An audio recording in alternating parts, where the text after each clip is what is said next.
되어졌습니다. 꿈을 가지고 있는 사람이 과연 성공하느냐, 아니면 좋은 수능 시험을 보고 좋은 대학을 들어가는 사람들이 성공의 인생을 사느냐, 이걸 나름대로의 연구를 하게 되어졌습니다. 사람을 만나고 또 설문을 하고 면담을 하면서 진행을 했습니다. 수능 시험을 좋고 대학생활 학점도 좋고 졸업 후에 성취도도 얼마나 되어 있을까 살펴봤습니다. 그런데 성적이 좋고 좋은 대학을 나왔고 과연 인생의 성취도, 삶의 성취도가 높냐? 그렇게 높은 수치가 나오지 않습니다.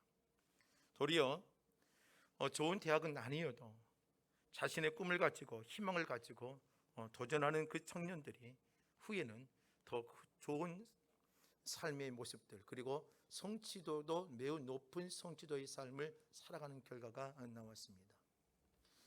이것은 무엇을 우리에게 말할까요? 가슴에 무엇을 품고 사느냐가 중요하다는 겁니다. 무엇을 품고 살아가는 모습이 있느냐에 따라서 인생의 삶의 모습들이 많이 달라진다는 겁니다. 저도 신학을 공부하고 마무리하고 목회자가 되어져서 살고 있지만 과연 목회자의 성취도도 마찬가지입니다. 무엇을 품고 사느냐, 어떤 마음을 비전을 갖고 나가느냐에 따라 교회의 모습과 사역의 현장은 매우 달라지는 것을 볼 수가 있습니다.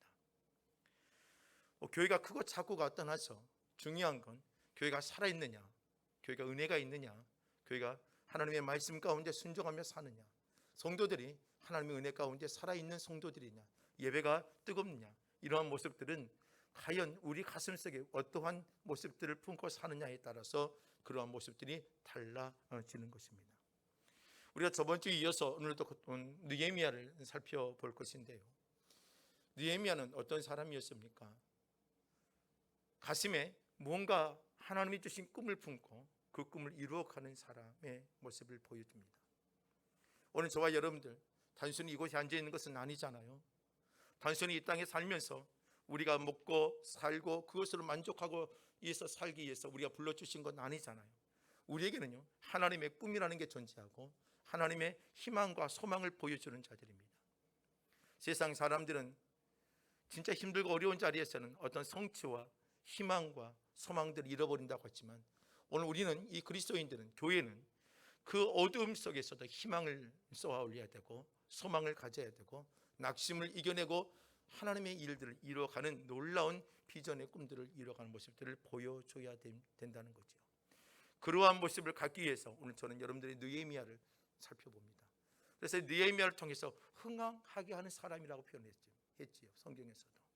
오늘 저와 여러분들이 이 땅을 살면서 여러분이 있는 곳에 어두움의 그 먹구름을 이겨내고 흥황하게 하는 믿음의 모습들을 보이며 살아가기를 원합니다. 저번 주에는 여러분들 세 가지의 말씀을 드렸습니다. 하나님께서 이 느헤미야를 왜 사용하셨을까? 왜 흥황하게 하는 하나님의 귀한 인물로 이 느헤미야를 이끌어 가셨을까? 그건 이 느헤미야의 마음속에 아픔을 보고 그 아픔을 관심을 갖고 아픔의 현장을 놓치지 않았다는 것입니다. 자신이 있는 저지와 1500km 떨어져 있는 예루살렘에 있는 고국에 있는 자신의 민족들이 힘들어하는 소식을 듣고 아파했고, 그리고 그 아픔을 가지고 기도했고, 그 기도하는 마음 가운데 하나님이 그 마음속에 주님의 감동, 감화를 일으키셔서 주님이 느헤미야의 발걸음을 하나님의 땅으로 움직여 가게 하십니다. 하나님께서는요, 그냥 일을 시키지 않으세요. 그 마음에 하나님의 꿈이라는 것을 일으켜내고 그 꿈을 움직여 가게 하시며 그 꿈을 이룰 수 있도록 우리의 마음들을 하나님께서 틀어 움직여 가신다는 겁니다.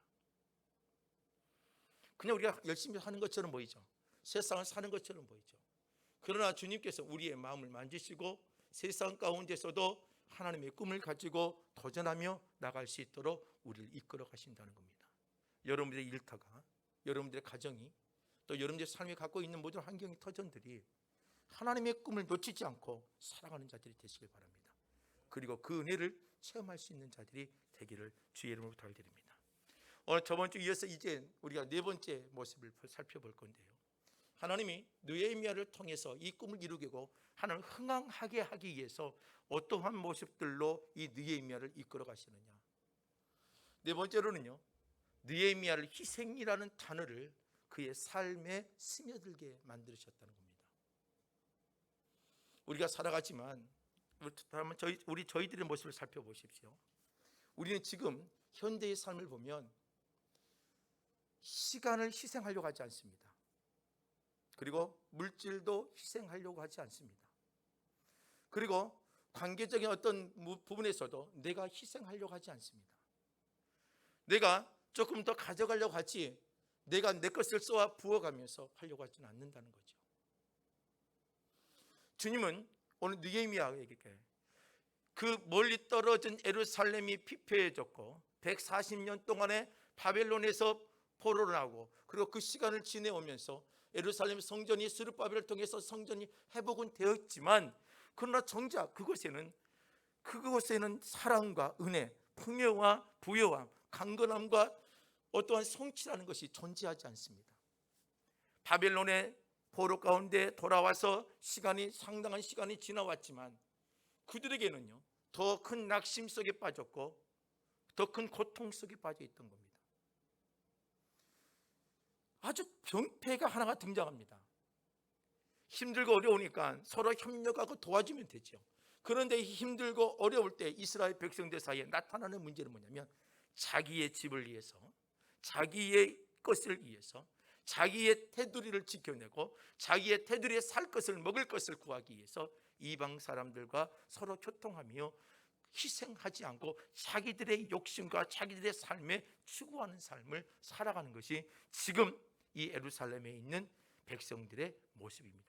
그러므로 말미암아 나오는 게 뭐예요? 그 땅이 피폐해지고 서로 연합이 되지 않고 서로 하나님의 은혜를 붙잡고 살 수가 없는 겁니다. 그런데 느헤미야가 어땠어요? 아닥사스 왕, 페르시아 수상궁, 그리고 자기는 술 맡은 간원장 같은 대통령에 의한다면 비서실장 같은 자리를 던져버리고 이 페르시아에서 예루살렘까지 걸어서 1500km를 떨어져서 그 강행군을 해서 그 땅으로 왔다는 것입니다. 이민 3세와 같은 존재입니다. 150년에 떠나와서 살아갔던 이 시대, 느헤미야는 예루살렘에서 떠나온 지 150년 세대에 지난 지금 느헤미야입니다. 그래서 쉽게 말하면 이민 3세와 같은 존재입니다. 예루살렘에 있는 그 감격, 예루살렘에 있는 은혜는 자기 스스로 알 수 없는 거지요. 그러나 그 느헤미야는 그 안에 고국의 땅의 은혜와 성령의 하나님의 역사와 신앙의 성장했던 그 나라를 가슴에 품었던 자입니다. 그래서 하나님이 느헤미야의 마음을 움직여 가시는 겁니다. 여러분들, 부흥은요 그냥 이루어지는 것 아닙니다. 여러분들 삶의 변화는 그냥 이루어지는 것 아닙니다. 어떻게 해요? 그 안에 가슴에 품어야 되는 겁니다. 하나님의 꿈을 품고 움직여야 되는 겁니다. 그래서 주님께서 그곳에 촉촉한 이슬과 단비를 내리시고 이른 비와 늦은 비를 통해서 하나님의 뜻을 성취해 가시는 겁니다.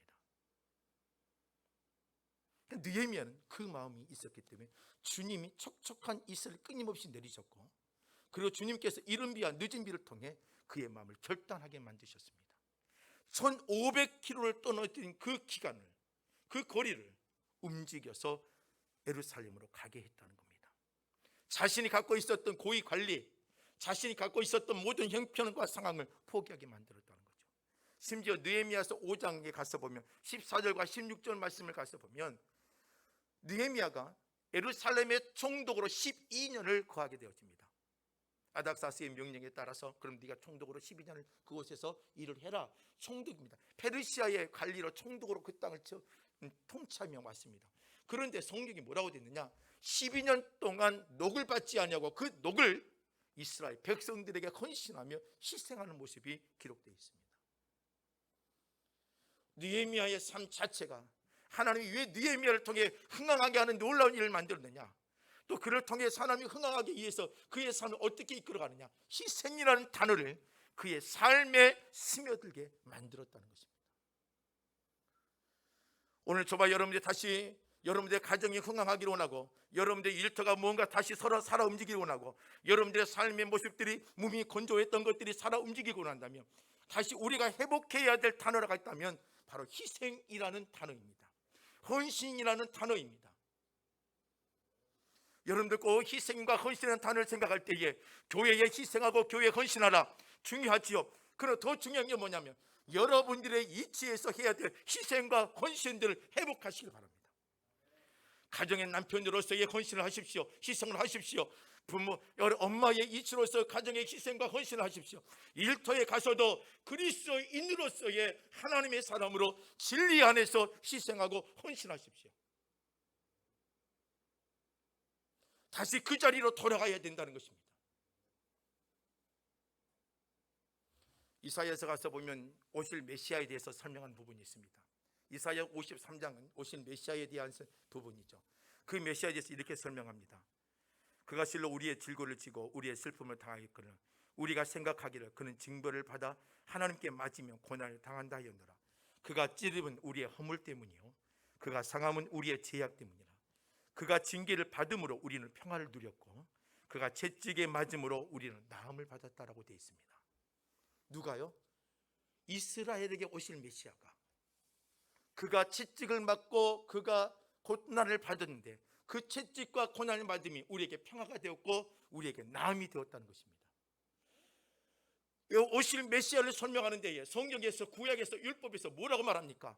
권력자로 임한다고 말합니까? 그렇지 않습니다.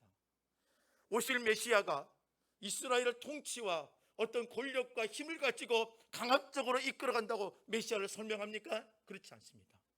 그가 찔림을 이야기했고 그가 채찍 맞음에 이야기했고 그의 십자가의 죽음에 대해서 이야기했고 그로 인해 도리어 우리는 나음을 얻었고 우리는 평화를 얻었다라고 표현하고 있습니다.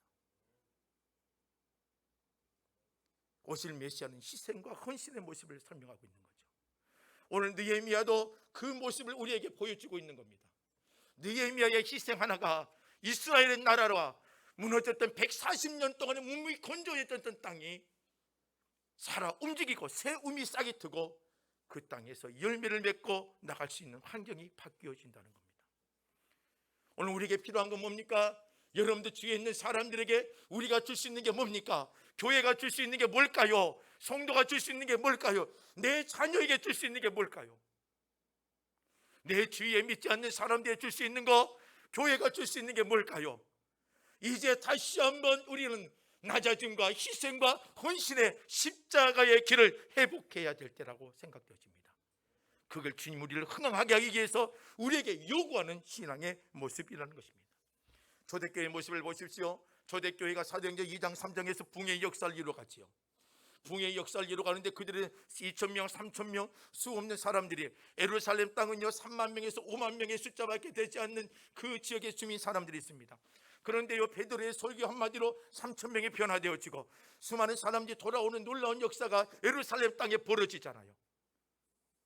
왜 끊임없이 믿는 자의 수가 더 많아질까요? 왜 끊임없는 믿는 자의 수가, 제자의 수가 왜 더할까요?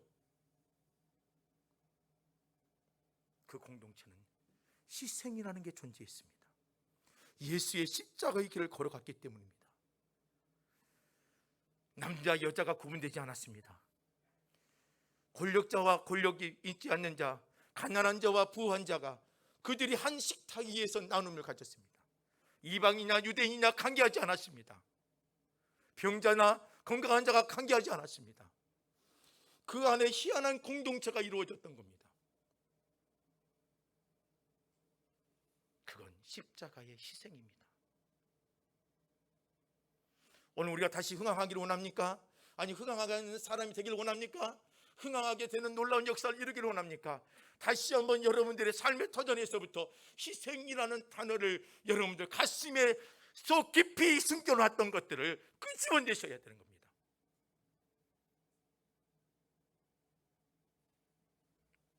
스데반이 돌에 맞았습니다. 죽었지요. 야, 이제 교회가 사도행전 초대교회가 무너졌겠구나. 아닙니다. 스데반의 돌에 맞음의 사건이 도리어 복음의 진보가 되어졌고 하나님 나라의 확장이 되어졌습니다.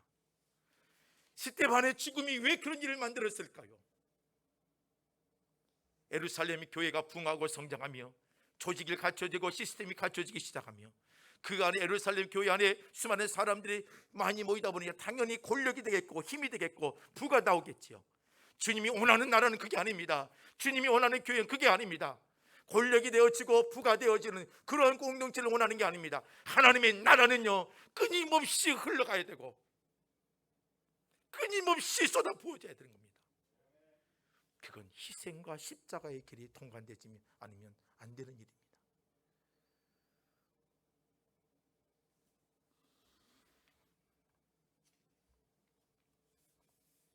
또 다섯 번째로는요, 이 느헤미야를 통해서 우리가 생각해야 될 일이 하나 있다면, 느헤미야는 함께 일을 하려고 했습니다. 영적 분위기와 환경을 함께 협력하는 분위기로 만들어 갔다는 겁니다. 여러분, 사람의 마음을 이끌어 간다는 것은요, 제가 목회를 하면서 생각하는 거지만 매우 힘들다라고 생각합니다. 100명이면 100사람 다 성격이 다르고 생각하는 게 다 다릅니다. 100이면 100사람 전부 다 자기의 말을 합니다. 어딜 가든지 그럽니다. 누구나 똑같이 박수를 쳐주고 인정해 주질 않아요. 어딜 가든지 저는 다 똑같다고 생각합니다. 그런데 하나님의 사람은 그 100사람의 소리가 다 다르지만 그걸 조화시켜서 움직이게 하는 게 하나님의 사람들입니다. 느헤미야 3장을 가서 보면 성벽을 재건합니다. 성벽을 재건하는데요, 생각해 보세요. 성벽이, 예루살렘 주위의 성벽이 전부 다 전쟁을 통해서, 바벨론의 침략을 통해서 성정도 무너졌지만 성벽도 다 무너졌습니다. 그 주위에 흘러다니고 굴러다녔던 그 거대한 성벽의 벽돌, 그 거대한 것들, 그걸 이제는 그 예루살렘 주위에 무너졌던 것들을 다 회복합니다. 동문, 서문, 북문, 남문 24개의 지역으로 분열이 나누어져서 이걸 52일 만에 성벽을 재건합니다. 근데 그게요, 쉬운 일이 아니에요. 24개의 지역을 구분해서 나눠서 그 사람들이 서로 함께 협력하지 않으면 도저히 안 되는 일입니다. 그런데요, 그 일을 감당하게 합니다. 자, 느헤미야서 2장 한번 볼까요? 17절과 18절 말씀입니다. 느헤미야서 2장 17절 18절 우리 함께 한 목소리를 합독하겠습니다. 함께 합니다. 후에 그들에게 이르기를 우리가 당한 공경을 너희도 보고 있는 바라. 예루살렘이 항폐하고 성문이 불탔으니 자, 예루살렘 성을 건축하여 다시 수치를 당하지 말자고, 또 그들에게 하나님의 선한 손이 나를 도우신 일과 왕이 내게 이런 말씀을 전하였더니 그들의 말이 일어나 건축하자 하고 모두 힘을 내어 이 선한 일을 하려 하며. 그 일을 하게끔 뭐예요? 우리 수치 당하지 말자. 무너졌지 않느냐? 한패해졌지 않느냐? 성문이 불탔지 않느냐? 자, 우리 이 일 하지 말고 다시 한번 성벽을 재건하자. 그런데 그 말로 움직이겠습니까? 아니요, 전혀요. 18절이 존재하기 때문에 백성들이 움직입니다. 낙심 속에 있는 백성들, 그 여러분들 자기들이 봤던 수치스러운 모습을 끊임없이 봐왔습니다. 성문이 불탔던 것을 지금까지 봐왔던 자들입니다. 그런데요, 어떤 한 사람이 딱 나타나더니 하자 하겠습니까? 불가능하지요. 그런데 18절이 그걸 움직이겠다는 겁니다. 그들에게 하나님의 선한 손이 나를 도우신 일과 왕이 내게 이런 말씀을 전하였더니 그들의 말이 일어나 건축하자 하며 라고 되어 있습니다. 이 느헤미야가 내가 이곳에 온 이유, 내가 이곳에 와서 어떻게 이 일을 하게끔 되었던 사정들, 그리고 하나님께서 이끌어왔던 이야기들을 그들의 앞에 서 있습니다. 하나님이 도와주셨고 하나님께서 허락해 주셨고 하나님 나를 이곳까지 인도해 주셨다는 스토리를 그들 앞에 이야기를 할 수밖에 없겠지요. 그랬더니 이 말을 듣고 그들이 뭐예요? 그들이 스스로 우리 건축하자, 그 말이 그들을 일으켜냈다는 것입니다. 하나님의 메시지가 통한 거지요. 여러분들, 사람의 말이 아니에요. 하나님의 메시지가 그들 사이에 들어가기 시작하며 그들을 일으켜냈다는 겁니다. 슬로건이 일으켜내는 것 아닙니다. 이렇게 하자, 건축하자, 수치를 당하지 말자, 이게 아닙니다. 하나님의 역사를 깨달아야지만 백성들이 일어나는 것입니다.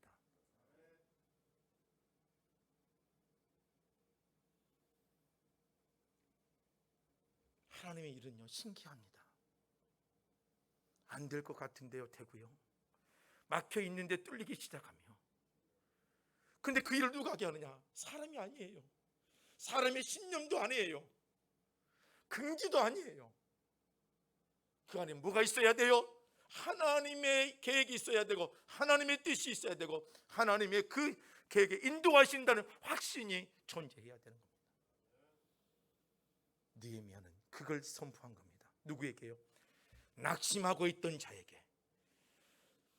140년 동안 그들이 황폐해진 땅에서 힘을 잃었던 그들에게 내가 이 자리에 오게 된 게 하나님의 은혜입니다.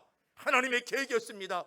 하나님께서 역사하신 거고 왕도 이 일을 추진하고 뒤에서 밀어주기로 했습니다. 이런 이야기들 하나님께서 하셨다는 고백 속에 그들이 다시 한번 신앙의 감격들이 일어나는 겁니다. 그래서 18절에요, 그들의 말이 일어나 건축하자 하고 모두 힘을 내어 이 선한 일을 한다고 되어 있습니다. 그들이 움직이기 시작한 거죠. 3장 1절 말씀을 가서 보세요. 3장 1절에 그때의 대제사장 엘리야심, 그 형제 제사장들 함께 일어나 양문을 건축하고 성벽하고 문짝을 달고 또 성벽을 건축하며 한매와 망대에서부터 하나님 망대까지 성결하였다라고 됐습니다.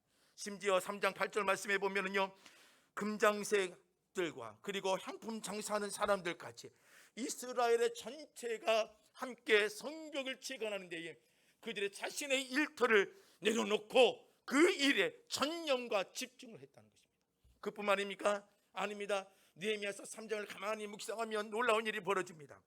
3장 2절 말씀에 보면요, 여리고 사람이라는 말이 등장합니다.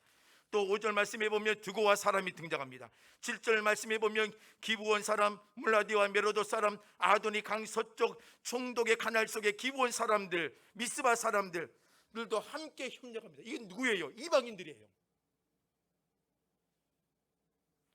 이방인들입니다.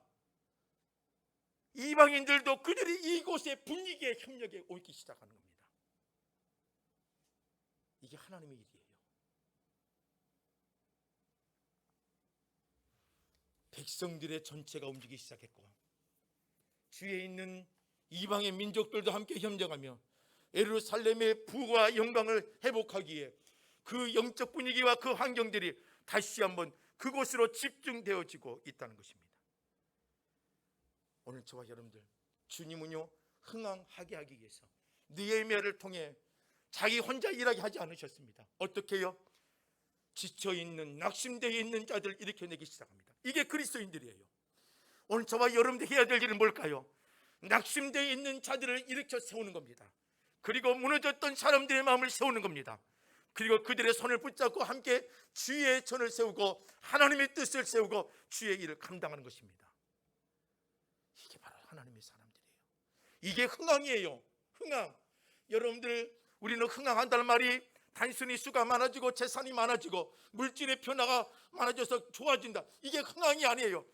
하나님의 뜻을 이루기 위하여 서로 하나가 되고 협력하며 일어서는 게 주님의 편에 봤을 때 부흥이요 흥왕이라는 것입니다. 담양 땅에 70개 교회가 존재합니다. 교회가 교회끼리 싸울 때가 아닙니다. 그렇죠? 우리가 가만히 보고 있으면 교회가 교회를 무너뜨립니다. 목회자가 목사를 무너뜨립니다. 성도가 성도를 무너뜨리고, 가만히 보고 있으면 우리는 그런 모습 가운데 살고 있습니다. A라는 교회가 잘 되어지면 박수를 쳐주고 격려해주며 힘이 되어줘야 됩니다.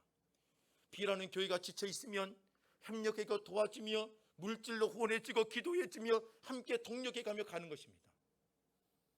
이게 흥왕이에요. 이게 흥왕. 이 은혜를 우리가 회복해야 되는 겁니다.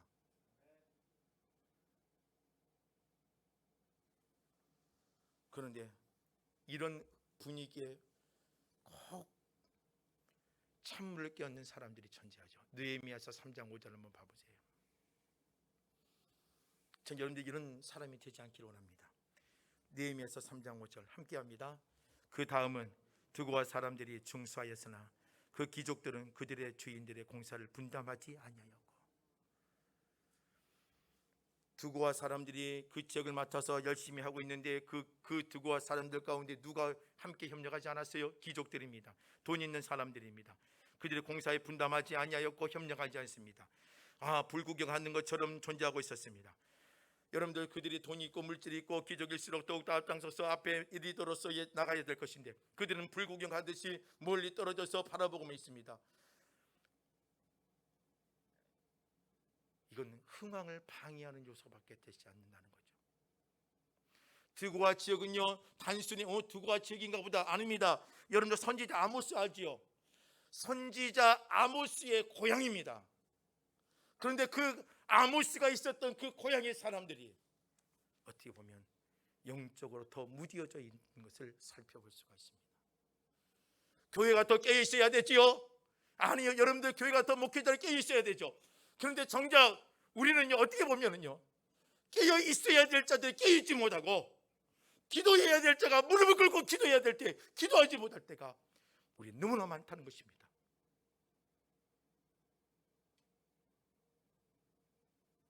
주의 일은 똑같이 하나가 되어져서 일어서는 겁니다. 여러분의 가정도 마찬가지입니다. 여러분 일터도 마찬가지고요. 오늘 이 느헤미야를 통하여 하나님께서 보여주는 메시지가 뭡니까? 느헤미야를 통해서 하나님께서 협력하고 온 지체들이 일어나서 그 놀라운 일을 감당하며 주의 뜻을 분명히 세우는 게 느헤미야를 통해서 흥황하게 하는 모습이었던 거죠. 또 여섯 번째로요, 이 느헤미야를 통해서 하나님께서 흥황하기 위해서 보여준 모습이 뭐냐? 장애물을 극복하는 신앙의 모습인 거죠. 느헤미야서 2장 19절 말씀을 보세요. 느헤미야서 2장 19절 말씀 한번 함께 합독해 보겠습니다. 함께 합니다. 호른 사람 산발락과 정의였던 암몬 사람 도비야 게셈이 이 말을 듣고 우리를 업신여기고 우리를 비웃어 이르되 너희가 하는 일이 무엇이냐? 너희가 왕을 배반하고자 하느냐 하기로. 하나님의 일을 하다 보면 뭐가 있어요? 꼭 방해하는 자들이 존재합니다. 성경에 산발락과 도비야, 게셈, 이들이 느헤미야와 이스라엘 백성들이 성벽을 재건하고 열심히 할 때에 뭐라고 말했느냐? 우리를 업신여겼다라고 표현하고 있고 우리를 비웃었다라고 표현하고 있고 너희 하는 일이 페르시아 제국에 배반하는 행위다라고 표현하면서 느헤미야와 이스라엘 백성이 하는 일을 폄하하며 방해하는 것입니다. 여러분 우리 인생에는요 장애라는 것이 존재할 수밖에 없습니다. 여러분들 장애라는 것을 존재하며 우리를 힘을 빼고 나갈 수 있습니다. 저는요 요소에 가면 몽돌해변이라고 있죠. 몽돌해변, 바닷물로 인해서 어때요? 돌이 깎아져서 동글동글하면서 아주 단단한 몽돌해변, 아주 거뭇거뭇하면서 몽돌해변이 있습니다. 거기 가면은요 바닷소리가 참 듣기가 좋습니다. 물이 쳐 올라오면 빠져나갈 때 그 돌들이 부딪히면서 차근차근 소리들이 들려집니다. 그 소리가 달라요. 그냥 일반 돌과 달라요. 아주 소리도 다르고 그들의 소리대로 찰찰한 소리들이 꼭 듣고 있으면 노랫소리처럼 들릴 때가 있어요. 오늘 저와 여러분들 장애물은요 여러분들 무너뜨리는 게 아닙니다. 여러분들 장애물은요 오늘 우리를 연단하며 몽돌처럼 단단하게 만들며 우리가 내야 될 소리, 명쾌한 소리를 내게 만드는 게 뭐냐? 장애물입니다. 우리 그리스도인들은요 이 장애물을 극복하는 게 해야 됩니다. 그러면서 여러분들 어때요? 다듬어져 가야 되는 거예요. 단단해져 가야 되는 겁니다. 속이 뭉그러지는 게 아니고 깨지는 것이 아니라 단단해져서 부딪혀도 소리가 명쾌한 소리가 나는 그러한 자가 되어야 하는 겁니다. 장애물은 바로 그겁니다. 느헤미야는 이 장애를 이겨냅니다. 기도하며 감당합니다.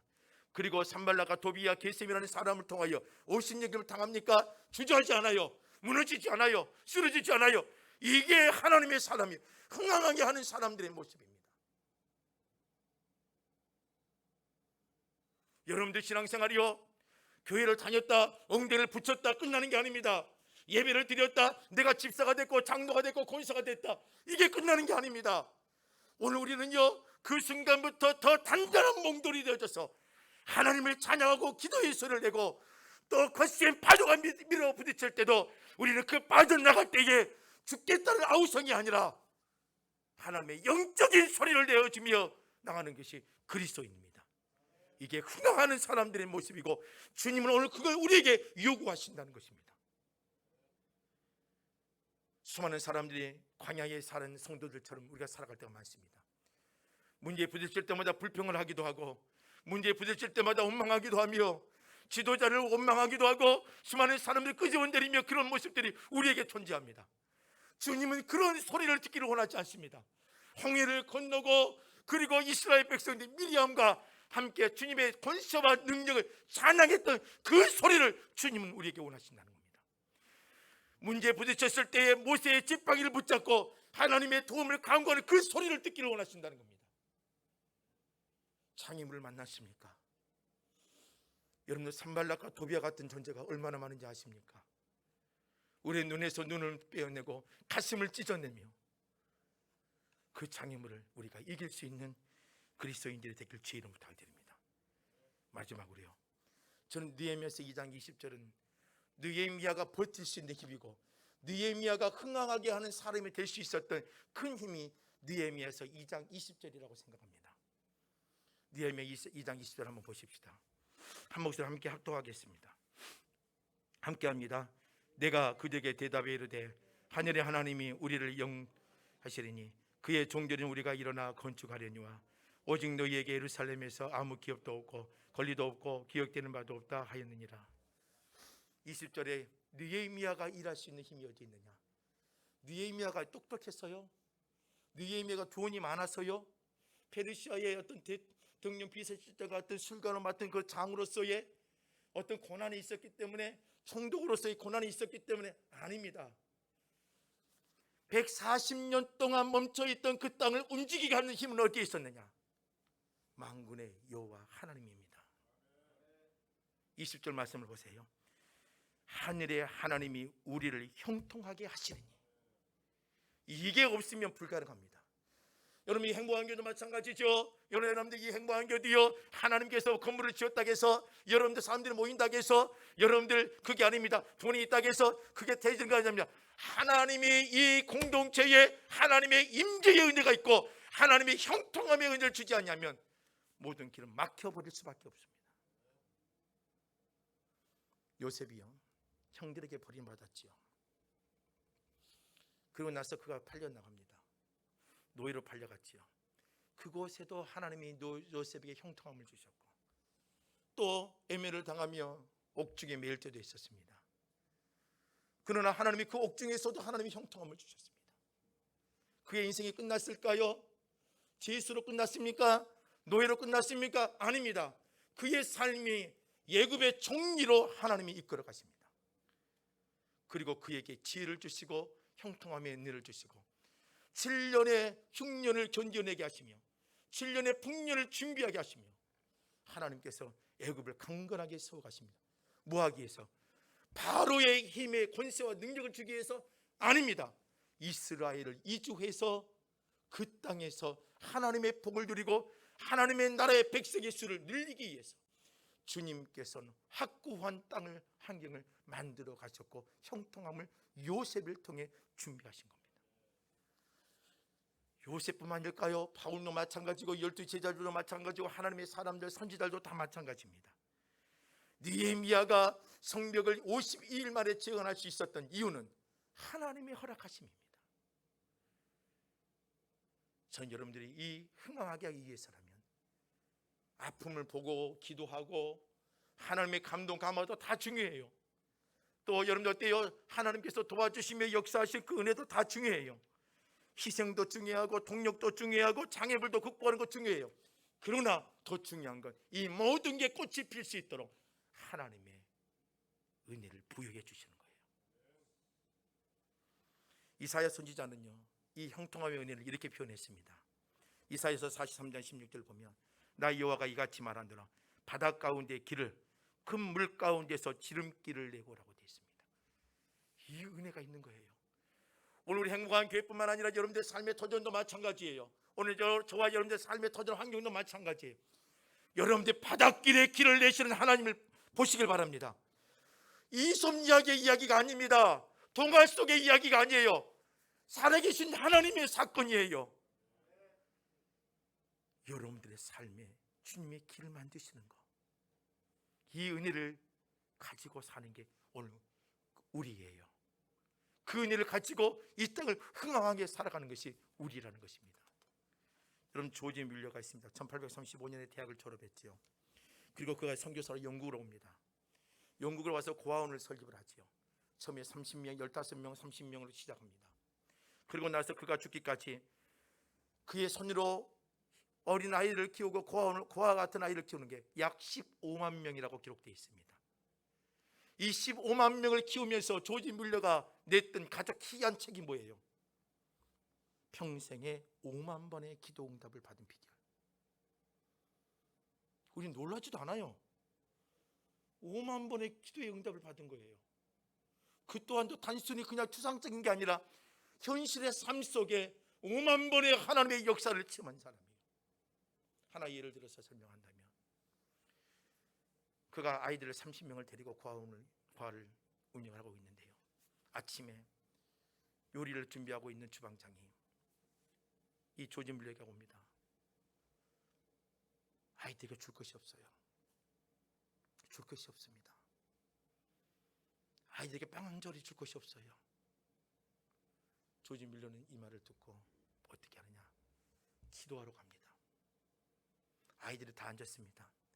주방장이 말합니다. 전부 다 아이들을 그 테이블 위에 접시와 그다음에 칼과 나이프와 스프를 전부 다 준비해 주라. 그리고 기도합니다. 5분 후에 내려옵니다. 주방장은 안절부절 못하지요. 없습니다. 줄 게 없습니다.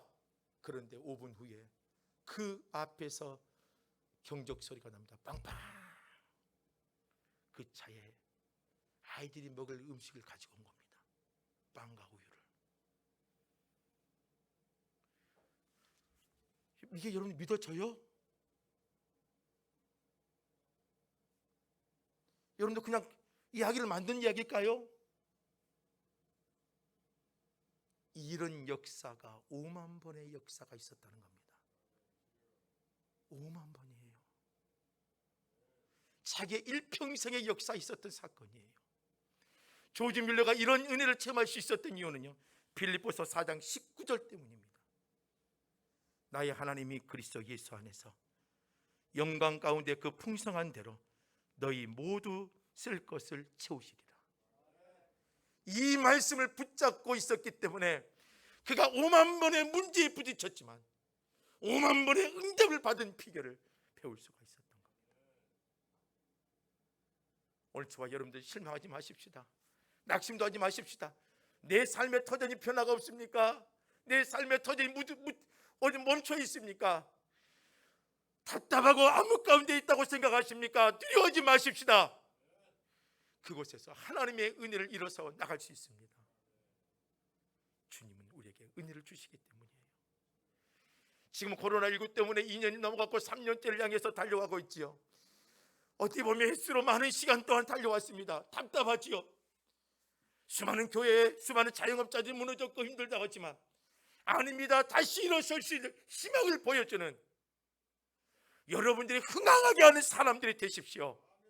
여러분들이 가는 곳곳마다 희망을 주는 자들이 되십시오. 그래서 있는 그 자리가 변화되어지고 이슬 같은 척척한 은혜를 누리고 주님의 이른 비와 늦은 비를 통해 하나님의 주소할 수 있는 그 은혜를 가질 수 있는 참된 하나님의 사람들이 되시길 바랍니다. 단순히 듣고 가지 마십시오. 이걸 여러분들이 이 순간 예배를 드리고 나가는 것은 발걸음이 여러분들의 도전이 되어지길 원하고 여러분들의 삶이 되기를